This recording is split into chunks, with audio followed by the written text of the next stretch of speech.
इस भाई का नाम बलवीर सिंह है और इनकी पत्नी का नाम सविता है।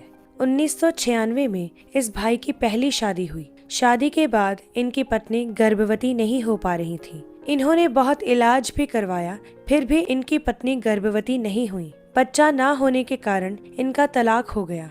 फिर इस भाई ने दूसरी शादी की। इस भाई की दूसरी पत्नी भी गर्भवती नहीं हो पा रही थी। ये लगातार चर्च आते रहे। 4 फरवरी 2020 को इन्होंने प्रेरित जी से हाथ रखवाकर प्रार्थना करवाई। उसके बाद इनकी पत्नी के गुप्तांग से रसौलियां निकली। उसके बाद इस भाई के 24 साल पुराने बंधन टूटे और परमेश्वर ने इन्हें बेबी बॉय के साथ आशीषित किया।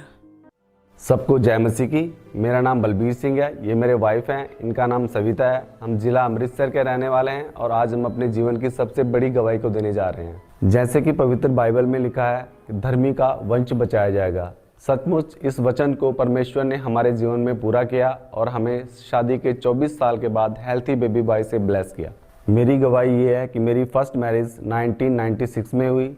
शादी के बाद जब हमने बेबी प्लान किया तो मेरी वाइफ को बेबी कंसीव नहीं हो पा रहा था। जब हम डॉक्टर के पास गए तो डॉक्टरों ने बताया कि आपकी वाइफ की दोनों ओवरीज ब्लॉक हैं, इनका ऑपरेशन करना पड़ेगा। डॉक्टरों को कहने के अनुसार मैंने अपनी वाइफ का एक ओवरी का ऑपरेशन करवाया, लेकिन उसके बाद भी मेरी वाइफ को बेबी कंसीव नहीं हो पा रहा था। फिर मैं अपनी वाइफ को दूसरे डॉक्टरों के पास लेकर गया। मैंने अपनी वाइफ को देसी दवाएं भी खिलाई, होम्योपैथिक भी दवाई खिलाई, लेकिन उसके बाद भी मेरी वाइफ को बेबी कंसीव नहीं हुआ। फिर मैं अपनी वाइफ को कई अन्य जगहों पर भी लेकर गया। जहाँ जिसने बोला मैं वहाँ लेकर गया, जो जिसने बोला मैंने वो किया। मैंने दर दर की ठोकरें खाई, लेकिन कहीं से भी हमें बेबी की ब्लेसिंग नहीं मिली। यहाँ तक कि डॉक्टरों ने मेरी वाइफ को ये बोला कि आप IVF करवा लो, पर IVF करवाने के बाद भी वो गारंटी नहीं देते थे कि आपको बेबी कंसीव होगा या नहीं होगा। लेकिन फाइनेंस की कमी के कारण मैं अपनी वाइफ का IVF नहीं करवा पाया। यहाँ तक कि जब हम किसी रिश्तेदारी में शादी या फंक्शन में जाते थे तो लोग हमसे पूछते थे कि आपके इतने साल हो चुके हैं, अभी तक बेबी क्यों नहीं हुआ। तो हमारे पास उनको देने के लिए कोई जवाब नहीं होता था, इसलिए हमने रिश्तेदारी में आना जाना बिल्कुल बंद कर दिया। यहाँ तक कि आस पड़ोस वाले अपने बच्चों को हमारे घर में नहीं आने देते थे और अपने बच्चों को हमसे छुपाते थे। हमारे आस पड़ोस में जब कोई लेडीज़ प्रेग्नेंट होती थी तो मेरी वाइफ से अपनी प्रेगनेंसी छुपाते थे और ये सोचते थे कि कहीं इनकी नज़र हमारी प्रेगनेंसी पर न पड़ जाए, क्योंकि वह लोग हम लोगों को अशुभ मानते थे। बेबी ना होने के कारण हमारी मैरिड लाइफ टोटली डिस्टर्ब हो चुकी थी। यहाँ तक कि लोगों ने मेरी वाइफ को बांझ कहना शुरू कर दिया था। ये सब बातें सुनकर हम दोनों हस्बैंड वाइफ बहुत परेशान थे और इन्हीं कारणों के कारण हमारा 2018 में डिवोर्स हो गया। डिवोर्स के बाद मैं टोटली डिप्रेशन में चला गया। एक तो मेरे पास इतने सालों से बेबी की ब्लेसिंग नहीं थी और ऊपर से मेरा डिवोर्स हो चुका था, तो मैं 3 महीने तक पूरा डिप्रेशन में रहा। मेरी ये हालत देखकर मेरे घर वाले भी बहुत परेशान थे और मेरी इस कंडीशन को देखते हुए उन्होंने अप्रैल 2018 में मेरे परिवार वालों ने मेरी सेकंड मैरिज कर दी। मैरिज के बाद मुझे ये आस थी कि इस बार मेरी वाइफ को ज़रूर बेबी कंसीव होगा। जब हमने बेबी प्लान किया तो इन्हें भी बेबी कंसीव नहीं हो पा रहा था। फिर हम डॉक्टर के पास गए। डॉक्टरों ने बताया कि आपकी वाइफ की स्कैनिंग करनी पड़ेगी। जब मेरी वाइफ की स्कैनिंग हुई तो इनकी यूट्रस में मल्टीपल रसौलियाँ आईं। जब मेरी सेकंड वाइफ को भी बेबी कंसीव नहीं हो पा रहा था तो मैं बहुत टूट चुका था। मैं बिल्कुल निराश हो चुका था। मैं सोचता था कि मैं कब बाप बनूंगा और कब अपने बच्चे को खिलाऊंगा और कब मेरी शर्मिंदगियां दूर होंगी। यहाँ तक कि मुझे परेशान देखकर मेरे परिवार वाले भी बहुत परेशान होते थे। अब लोगों ने हमें और भी ताने मारने शुरू कर दिए और ये कहना शुरू कर दिया कि जवानी में इसके बच्चे नहीं हुए तो बुढ़ापे में कहाँ से बच्चे हो जाएंगे। और मेरी भी आस टूट चुकी थी, क्योंकि मैं 48 साल का हो गया था और अभी भी मेरे पास बेबी की ब्लेसिंग नहीं थी और मैं हमेशा ये सोचता रहता था कि मैं कभी बाप बन भी पाऊंगा या नहीं। फिर मैं अपनी वाइफ को दूसरे डॉक्टर के पास लेकर गया।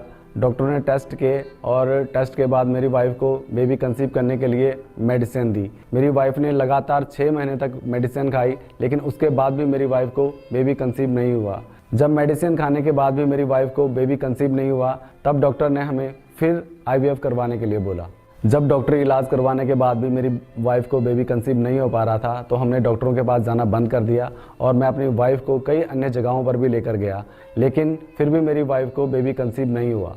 यहाँ तक कि मेरी वाइफ की शादी से पहले हार्ट की सर्जरी हुई थी और डॉक्टरों ने उन्हें लाइफ टाइम मेडिसिन खाने के लिए बोला था। एक दिन जब मैं अपनी जॉब पर गया तो वहाँ पर एक ब्रदर मुझे मिले जो वहाँ पर सेंट्री का काम करने के लिए आए थे। मैंने उनसे अपनी प्रॉब्लम शेयर की और उन्होंने मुझे अंकुर नुल्ला मिनिस्ट्री के बारे में बताया। उन्होंने मुझे 9 जुलाई 2019 को अमृतसर में होने वाले क्रूज के बारे में बताया और मैं और मेरी वाइफ फर्स्ट टाइम अमृतसर में होने वाले क्रूसेड में गए और हमने वहाँ पर बहुत सारी गवाहियों को देखा और गवाहियों को देखकर हमारे मन में विश्वास हुआ कि जब इन लोगों को परमेश्वर ब्लेस कर रहा है तो हमें भी एक दिन जरूर ब्लेस करेगा। फिर उस क्रूसेड के बाद हमने खामरा चर्च लगातार आना शुरू कर दिया और परमेश्वर के वचन पर चलना शुरू कर दिया। जब हमने चर्च आना शुरू किया तो लोगों ने हमारा मजाक उड़ाना शुरू कर दिया। लोगों ने कहा कि इन्होंने अपना धर्म चेंज कर लिया है। क्या पास्टर के हाथ रखने से बेबी हो जाएगा? क्या प्रार्थना करने से बेबी हो जाएगा? जो इतने सालों तक नहीं हुआ वो अब कहाँ हो जाएगा? चाहे तुम जहाँ मर्जी चले जाओ, तुम्हारा बेबी कभी भी नहीं होगा। फिर 28 जुलाई 2019 को मैं और मेरी वाइफ पहली बार खामरा चर्च आए और मास प्रेयर के दौरान मेरी वाइफ को परमेश्वर की आत्मा ने छुआ और उन्हें वॉमिटिंग आई। अगले दिन जब हम घर गए तो जो मेरी वाइफ हार्ट की दवाइयाँ खाती थी वो छूट गई। फिर हम लगातार चर्च आते रहे और उस दिन से मेरी वाइफ की हीलिंग स्टार्ट हो गई। फिर 26 जनवरी 2020 को हमने परमेश्वर के भवन में स्पेशल सीड बोया।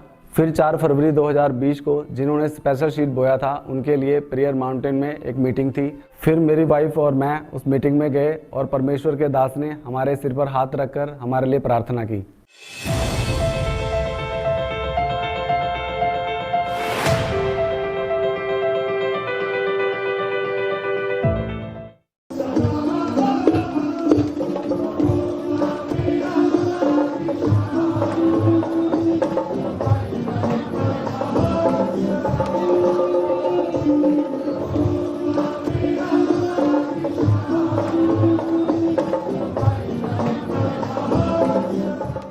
इस ले हैंड प्रार्थना के बाद इस भाई के 24 साल पुराने बंधन टूटे। और जैसे ही परमेश्वर के दास का सामर्थ्य हाथ हमारे सिर के ऊपर आया, परमेश्वर की आत्मा ने हमें छुआ और मेरी वाइफ एकदम से गिर गए। और जब हम प्रार्थना करवा के घर गए तो कुछ दिनों के बाद मेरी वाइफ के पेट में अचानक से दर्द हुआ और इनको वॉशरूम का प्रेशर बना। और जब ये वॉशरूम गए तो इनके गुप्तांग से मल्टीपल रसोलियाँ बिना ऑपरेशन के बाहर निकली।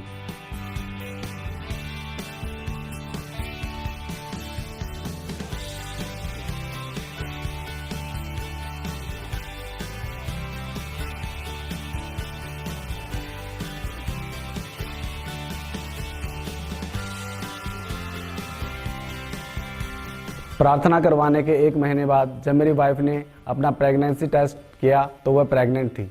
और 29 नवंबर 2020 को शादी के 24 साल बाद परमेश्वर ने बेबी बॉय के साथ ब्लेस किया।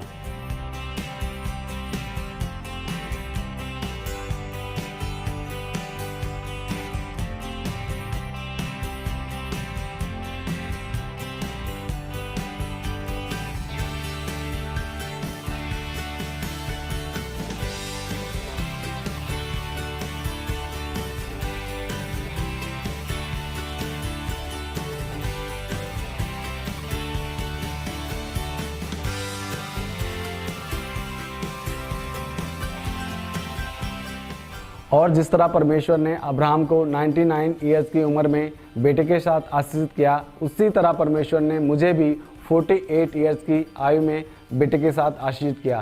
क्योंकि अब्राहम का परमेश्वर आज भी जीवित है और वह सब कुछ करने के सामर्थ्य रखता है। और मैं इस बड़ी आशीष के लिए प्रभु यीशु मसीह जी का और उनके दास प्रेरित अंकुर यूसुफ नूरुल्लाह जी का तहे दिल से धन्यवाद करता हूँ। सबको जय मसीह की।